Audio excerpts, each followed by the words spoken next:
ಯಾದಗಿರಿ ನಗರದ ward number 30ರ Vinayaka ನಗರದಲ್ಲಿ ಹನುಮ ಜಯಂತಿ ಅಂಗವಾಗಿ ಭಕ್ತಿ ಭಾವದಿಂದ 42 ಅಡಿ ಎತ್ತರದ ಅಂಜನಿ ಟವರ್ ಅನ್ನು ಭವ್ಯವಾಗಿ ಉದ್ಘಾಟಿಸಲಾಯಿತು. ಹನುಮಾನ್ ಭಕ್ತರ ಒಕ್ಕೂಟದ ಸಹಕಾರದಲ್ಲಿ ನಿರ್ಮಿಸಲಾದ ಈ ಟವರ್ ಪ್ರಾದೇಶಿಕ ಧಾರ್ಮಿಕ ಚಟುವಟಿಕೆಗಳಿಗೆ ಹೊಸ ಕೇಂದ್ರವಾಗಿ ರೂಪುಗೊಂಡಿದೆ.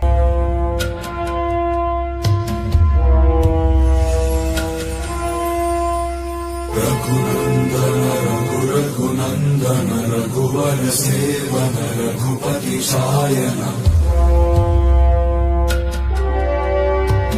शतयोजन शतशतयोजन शरधि नियोजन शर परिलंघन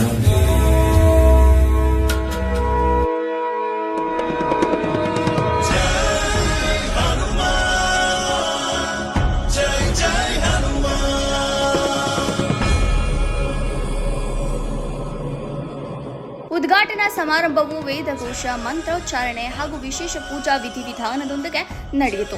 ಬೆಳಗ್ಗೆಯಿಂದಲೇ ಭಕ್ತರು ದೊಡ್ಡ ಸಂಖ್ಯೆಯಲ್ಲಿ ಸೇರಿಕೊಂಡು ಹನುಮಾನ್ ಚಾಲೀಸ ಪಠಣ, ಭಜನೆ ಮತ್ತು ಕೀರ್ತನೆಗಳ ಮೂಲಕ ಭಕ್ತಿ ಭಾವವನ್ನು ವ್ಯಕ್ತಪಡಿಸಿದರು. ಟವರ್ನಲ್ಲಿರುವ ಧ್ವನಿ ವ್ಯವಸ್ಥೆಯ ಮೂಲಕ ನಿರಂತರವಾಗಿ ಹನುಮಾನ್ ಚಾಲೀಸ ಪಠಣ ನಡೆಯುವಂತೆ ವ್ಯವಸ್ಥೆ ಮಾಡಲಾಗಿದೆ ಎಂಬುದು ವಿಶೇಷ.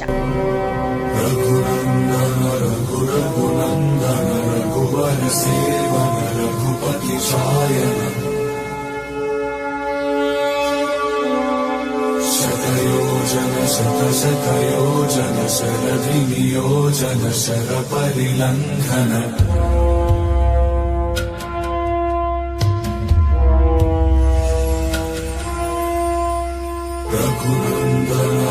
रघुनंदन रघुवर सेवन रघुपति शायन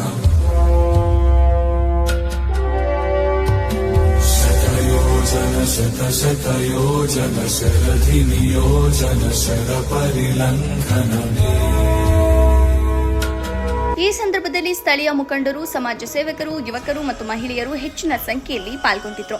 ವಿಶೇಷವಾಗಿ ವೀರಾಂಜನೇಯ ಸಮಿತಿಯ ಅಧ್ಯಕ್ಷರಾದ ನರಸಿಂಗರಾವ್ ಕುಲಕರ್ಣಿ, ಗೌರವಾಧ್ಯಕ್ಷರಾದ ವಿರೂಪಾಕ್ಷಯ್ಯ ಸ್ವಾಮಿ, ವಕೀಲರಾದ ಪರ್ವತರೆಡ್ಡಿ ಪಾಟೀಲ್, ಯಾಮರೆಡ್ಡಿ ಮುಂಡಾಸ್, ವೀರಭದ್ರಪ್ಪ ಯಡ್ಡಳ್ಳಿ, ಸಮಿತಿಯ ಸದಸ್ಯರಾದ ಬಸಯ್ಯ ಹಿರೇಮಠ, ಸುರೇಶ್ ತೂಗೂರ್, ಮಲ್ಲಯ್ಯ ಗುತ್ತೇದಾರ್, ಪ್ರವೀಣ್ ಗುತ್ತೇದಾರ್, ಉಮೇಶ್ ಗುಳಗಿ ಸೇರಿದಂತೆ ಕಾಲೋನಿಯ ಎಲ್ಲ ಭಕ್ತರು ಉತ್ಸಾಹದಿಂದ ಪಾಲ್ಗೊಂಡಿದ್ದರು.